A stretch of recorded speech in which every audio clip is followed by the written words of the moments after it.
Kembali lagi dengan The Code Channel pada konten kupas tuntas materi matematika dengan pembahasan translasi atau pergeseran. Selamat menyaksikan. Oke, Assalamualaikum warahmatullahi wabarakatuh. Apa kabar anak-anakku seluruh Indonesia?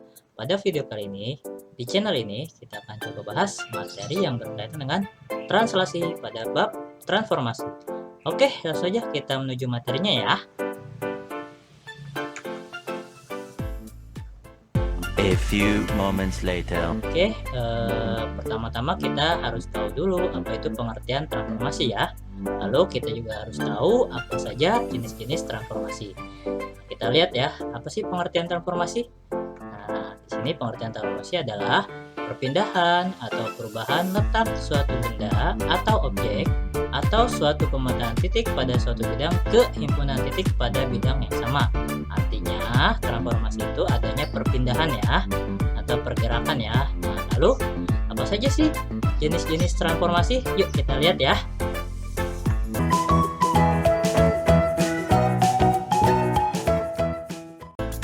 Oke, coba kita lihat apa saja jenis-jenis transformasi ya.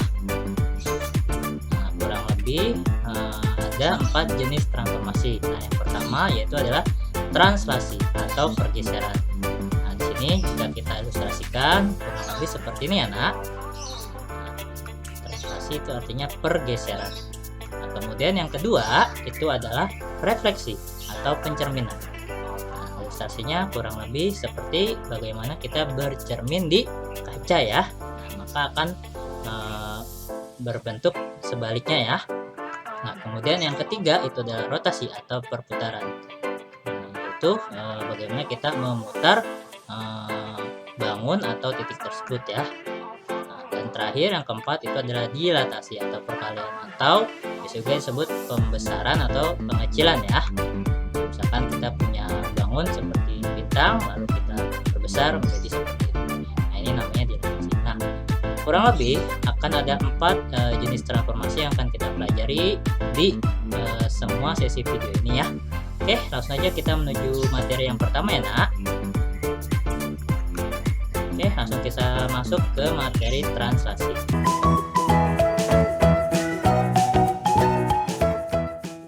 Tadi translasi sendiri itu artinya adalah pergeseran ya. Nah, coba kita perhatikan melalui gambar atau ilustrasi berikut ini ya, Nak. Oke, misalkan di sini ada sebuah sistem koordinat, kita anggap misalkan kita memiliki sebuah titik, sebut saja ini titik A, yaitu titiknya adalah 1,3 ya.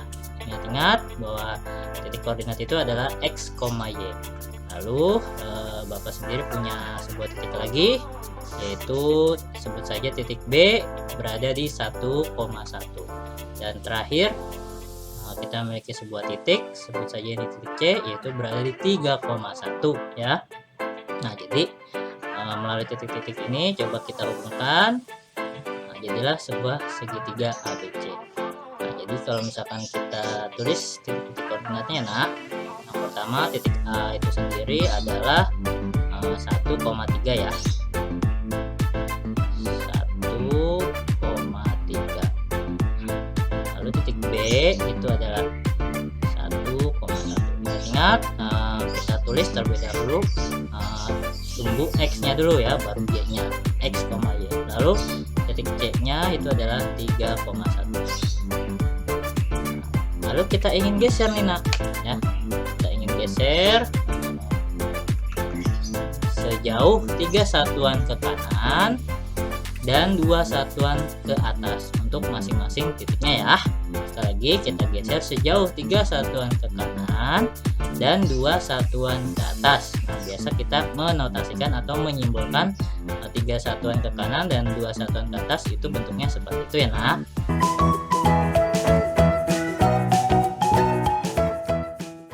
Oke, kita geser 3 satuan ke kanan. Ini 3 satuan ke kanan ya. Lalu 2 satuan ke atas. Ingat masing-masing titiknya ya. Nah, disebut sini titik yang baru ya, karena sudah digeser sejauh 3 satuan ke kanan dan 2 satuan ke atas. Sebutlah ini adalah titik A absen.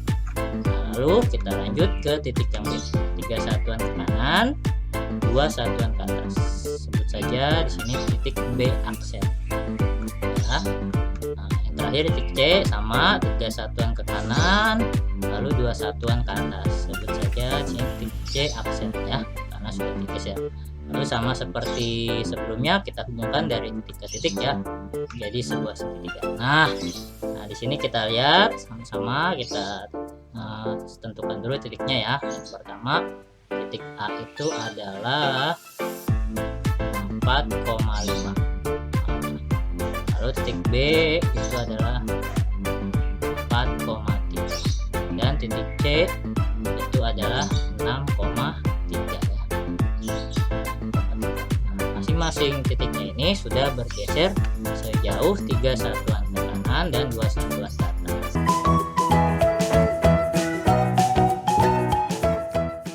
ya. Sehingga kita dapat simpulkan bahwasanya apabila terdapat sebuah titik asal, sebut saja titik P, A, B dan bergeser sejauh MN, maka kita akan menghasilkan sebuah bayangan dari titik P tersebut, atau kita biasa sebut adalah P aksen ya.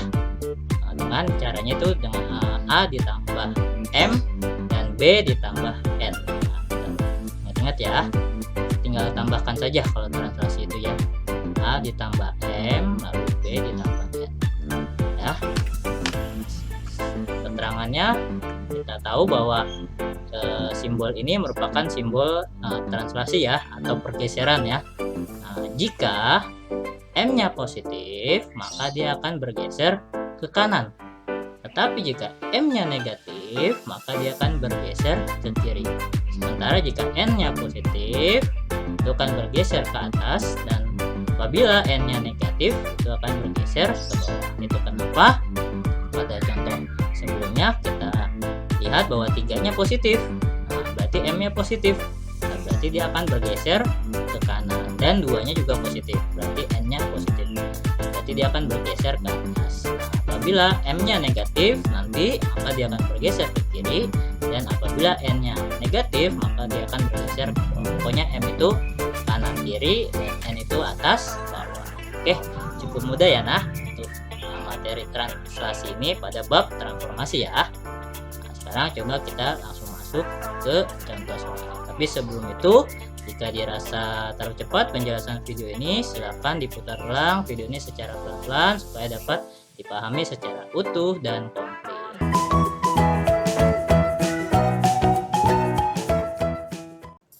Oke, kita lihat ya.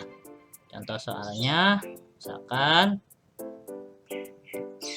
titik R min 1,5 ditranslasikan oleh atau bergeser sejauh min 1, maka bayangan titik R adalah tapi sebelum kita menjawab soal ini, kita coba saksikan dulu iklan yang mau lewat berikut ini ya Oke. Jika berkunjung ke YouTube, jangan lupa untuk mencari di Code Channel. Pilih salah satu video, tekan tombol subscribe-nya, klik like, dan nyalakan loncengnya.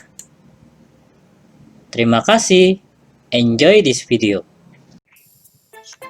Oke, kita kembali lagi yuk. Coba kita jawab contoh soal ini ya. Di sini dikatakan bahwasanya titik R atau titik asalnya itu adalah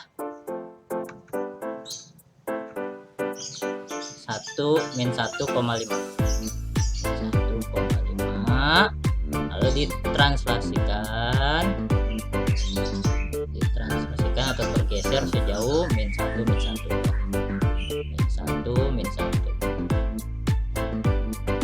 maka hasil dari pergeseran titik R tersebut atau bayangan titik R atau R aksen adalah seperti rumusnya, cukup ditambahkan saja ya berarti min 1 ditambah min 1, berarti ini ditambah ini, lalu 5 ditambah 1 ya, berarti 5 ditambah min 1. Ini merupakan hasil pergeseran dari titik asal ya, yaitu R. Sehingga R aksennya kita min 1 min 1 min 1. Min 1 itu artinya bergeser ke kiri, lalu sebesar 1 satuan, lalu bergeser ke bawah sebesar 1 satuan ya. Min 1 ditambah min 1 itu adalah min 2 ya. Koma 5 dikurang 1 itu adalah positif 4. Sehingga titik R nya sudah bergeser sejauh 1 satuan ke kiri dan 1 satuan ke bawah, sehingga menghasilkan R aksen min 2,4. Oke, cukup mudah ya nah. Oke, kita lanjut langsung menuju soal kedua ya. Tapi sebelum itu ini kita hapus terlebih dahulu ya.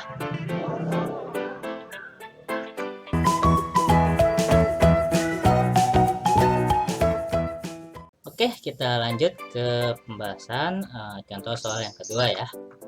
Nah, kita lihat di sini bahwasanya titik S itu memiliki titik koordinat M, N, lalu ditranslasikan atau digeser sejauh min 3 min 1, maka menghasilkan bayangan titik S aksen itu min 5,7. Maka koordinat titik S adalah, berarti di sini kebalikan dari sebelumnya ya, kita diminta untuk mencari titik asalnya.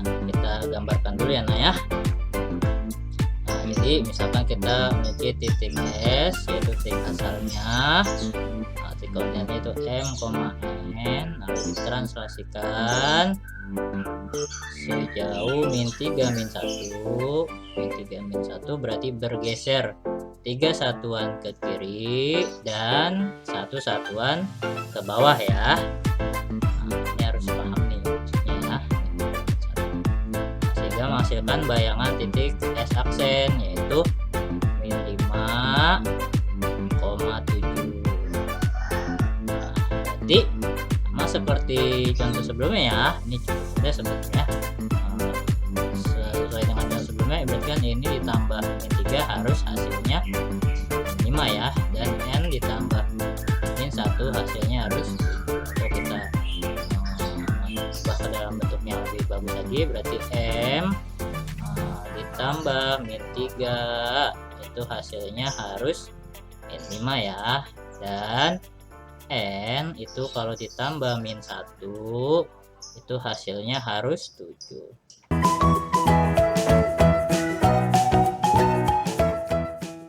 Sehingga kita dapat tentukan nilai M ya. M sama dengan, nah ini tinggal kita geser nih, min 3 nya kita pindahkan ke ruas sebelah kanan. Dari awal yang negatif, kalau pindah ruas menjadi positif ya, berarti min 5 ditambah 3, sehingga hasilnya adalah min 2. Nah lalu yang N nya sama, ini kita pindahkan ke ruas kanan, awalnya negatif, kita pindah ruas menjadi positif ya. 7 ditambah 1 sama dengan 8. Sehingga kita dapati bahwasanya titik koordinat asalnya yaitu titik S adalah min 2,8. Oke, cukup mudah ya nak untuk bahasan bab transaksi ini. Oke, mungkin cukup ya pembahasan materi pada sesi kali ini. Tapi sebelum itu, jika dirasa bermanfaat, silahkan di-share kepada siapapun yang membutuhkan. Jika suka, silahkan tekan tombol like-nya. Jika ada materi yang masih atau perlu kita bahas secara bersama, silahkan kirimkan ke email yang sudah tertera di description box, atau bisa dituliskan juga di kolom komentar ya. Follow terus channel ini dengan cara klik tombol subscribe. Kita perjuangkan channel-channel pendidik dan mendidik ya. Salam satu perjuangan untuk seluruh guru-guru se-Indonesia. Terima kasih. Wassalamualaikum warahmatullahi wabarakatuh. Sampai bertemu kembali di video-video selanjutnya ya. Dadah.